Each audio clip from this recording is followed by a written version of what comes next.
नमस्कार। आजको कार्यक्रमबाट म प्रस्तोता सागर डाङ्गीको तपाईँलाई स्वागत छ।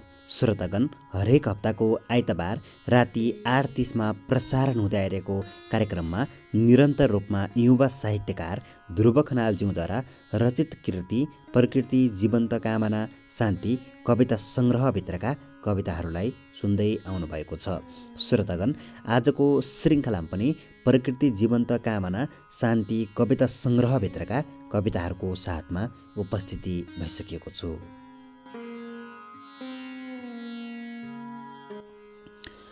अब आजको श्रृङ्खलाको पहिलो कविताबाट वाचन सुरु गर्छु।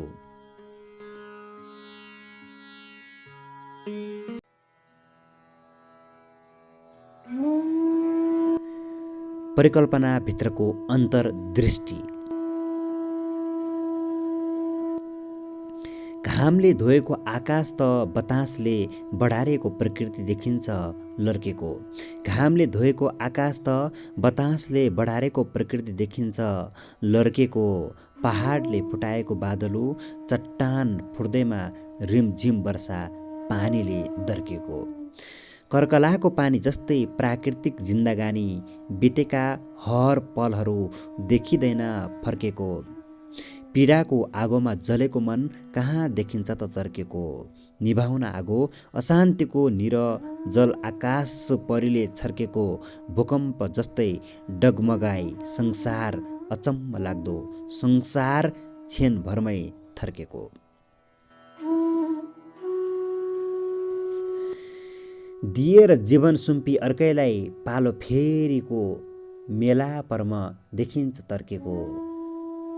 फलेको जीवन झुलेको फाँट देखिन्छ मनै लोभ्याउने गरी लर्केको।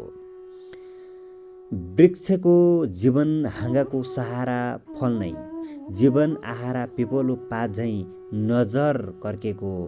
वृक्षको जीवन हाँगाको सहारा फल नै जीवन आहारा पिपलो पात झैँ नजर कर्केको। घामको पन्नाहरूमा आकाशको तस्बिर अनि हिमालको स्पर्शमा देखिन्छ अविरल फर्केको। घामको पन्नाहरूमा आकाशको तस्बिर अनि हिमालको स्पर्शमा देखिन्छ अविरल फर्केको। जुन ताराले पोतेको प्रकृति। आकाशले ताराहरूको शीत ल्याउँछिन् धरतीमा जुन पोखेर। आकाशले ताराहरूको शीत ल्याउँछिन् धरतीमा जुन पोखेर। पहाडले छेड हानेर हुरी हुल्दछिन् आँधी झैँ विशाल बादलो मादल ठोकेर। घामले ताप फैलाउँदै बस्दछिन् दिनभरि हरित प्रकृति ढाकेर। सूर्यले मोती झैँ टल्केको किरण छर्दछिन् हिमाललाई टक्क जोखेर। बस्दछन् खेल्दछन् प्रकृतिमा नाना थरी अनेकातामा जीवन भोगेर। एकै इसारामा हजार धुनहरू कर्ण प्रेममा उड्दछन् स्वर लहरी घोकेर।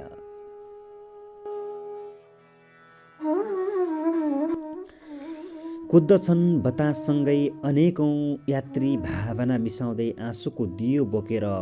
अविरल बगेको देखिन्छन् नदीहरू हेर्दिनन् फर्केर कहिल्यै सिधै समुद्र ताकेर।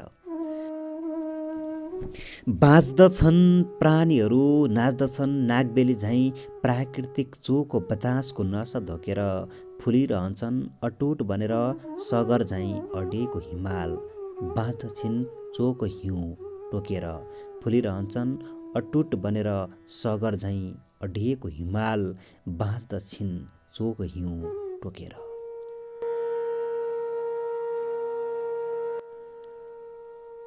सपनीको रूपहरू। रहरहरूको आनन्दमा देखिन्छ रमाएका आफैलाई रमाइलो लाग्छ। रहरहरूको आनन्दमा देखिन्छ रमाएका आफैलाई रमाइलो लाग्छ। रमाइलोमै रम्ने इच्छा खुसी मनहरूको पधेरीमा जाग्छ। रमाइलोमै रम्ने इच्छा खुसी मनहरूको पधेरीमा जाग्छ। देखिहाले आँसु कतै निन्द्राहरू कहाँ भाग्छ भाग्छ। सपनीका खुसीमा आँसु सार्दा झनै सपना जाग्छ। सपनीकै बिस्तारामा थकानका जिन्दगी आफै थाक्छ। सपनीकै बिस्तारामा थकानका जिन्दगी आफै थाक्छ। सपनाभित्रको सपना देख्नेहरू खुसी बाँड्नेहरूको नयाँ बिहानी ढाक्छ। अनेक देख्ने नयनहरूले रङहरूको सिङ्गो सपना ताक्छ। सपनीको ढुङ्गा चढेको परेली भित्रको नानीहरूले देख्छ अनि नयाँ योजना हाँक्छ। जिन्दगीका अनगिन्ती भोगाई सम्झे सपना जस्तै लाग्छ। जिन्दगीका अनगिन्ती भोगाई सम्झे सपना जस्तै लाग्छ। सपनाभित्रको विपनामा बिउजनेहरूले मिरमिरे बिहानी डाक्छ। सपनाभित्रको विपनामा बिउजनेहरूले मिरमिर बिहानी डाक्छ।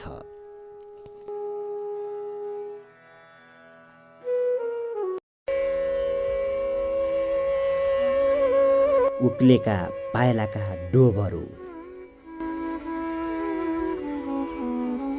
खुट्किला चढ्दै शिखर यात्रा चुचुरोतर्फ निरन्तर चढ्दै। खुट्किला चढ्दै शिखर यात्रा चुचुरोतर्फ निरन्तर चढ्दै। लामो यात्रा छोटो यात्रा बिचको कल्पनामा अविरल अगाडि बढ्दै। फड्कन खोज्दा लड्ने डरले दायाँ बायाँ छाम्दै अल्झी लड्दा। चुचुरोको कीर्तिमानमा साहसी आँटले रमाई अघि बढ्दा। इतिहासको पन्ना थप्न साहसी सुरो भई रत्तिभर नडराई। गाँच्दा नाता आफन्तको सम्झाउँदै छैनन् कोही एक्लो पराई। शिखरको चुचुरोले चढ्दै आनन्द मोहित बनायो। शिखरको चुचुरोले चढ्दै आनन्द मोहित बनायो। प्राकृतिककै हरियालीमा आफ्नै नयन खनायो। चुचुरोबाट हेर्दा देखिन्छ बेसी खोचहरूले आँखा तानेको। लेख र बेसीको स्पर्शमा फैलाई हावा आकाश धरती प्रकृतिले धानेको। आली काल्ला गर्दै लह लह झुल्ने फाँटको रहेछ एउटै निर्माता। देख्दैन सोझो नजरले आफैमा बास रहेछन् अपार सृष्टि विधाता। जहाँ जहाँ जान्छन् यात्री पाइलाका डोब मेटिँदैनन् कतै कतै। जहाँ जहाँ जान्छन् यात्री पाइलाका डोब मेटिँदैनन् कतै कतै। जहाँ हुन्छन् पाइलाका डोबहरू पाइँदैनन् पाइला जताततै। पाइला पुगेको ठाउँमा मान्छे नपुगेको कहाँ हुँदैन। जलमा बगिनी पाइलाको डोब हुँदैन होस् जलमा पाइला किन हुँदैन। जलपरीले नाच्दछिन् त्यही पाइलामा सिङ्गो समुद्र काम्ने गरी। जलपरीले नाच्दछिन् त्यही पाइलामा सिङ्गो समुद्र काम्ने गरी। ओइरिन्छन् आँधीहुरी असिना पुग्छन् त्यही नाचमा रम्ने गरी।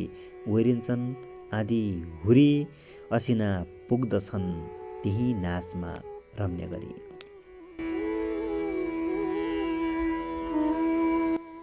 प्राकृतिक मुहारको सुरु यात्री।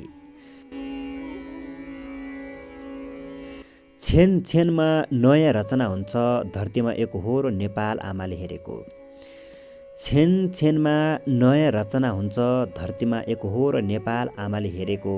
नौलो नौलो सृष्टिसँगै नयाँ नयाँ श्वासको प्रवाह हुन्छ हावाले श्वास फेरेको। हुन्न भन्दा पनि बडो जिद्दी गर्दै नमान्दा धोका हुन सक्छ खै कसले टेरेको।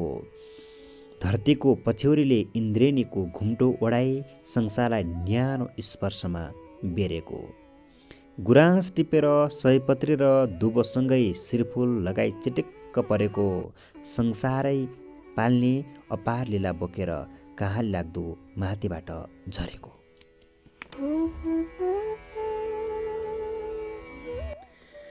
नौलो दृश्य र नयाँ वस्तुको आगमनको रेखा सृष्टिकै झलकमा केरेको। अविरल नझिम्काई परेली जलधाराको वर्षामा संसारलाई हेरेको। रत्तिभर डगमगाउँदिनन् कतैबाट आँच आए पनि सदा घाम जस्तै हाँसिरहन्छन्।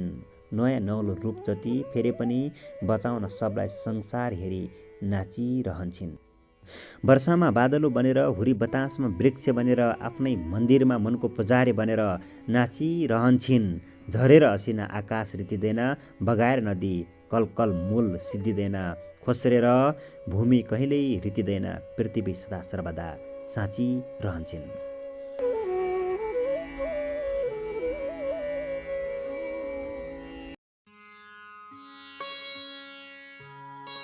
द्वारा श्रोतागण, आजको श्रृङ्खलामा युवा साहित्यकार ध्रुव खनालज्यूद्वारा रचित कृति प्रकृति जीवन्त कामना शान्ति कविता सङ्ग्रहभित्रका कविताहरूलाई वाचन गरेर सुनाए।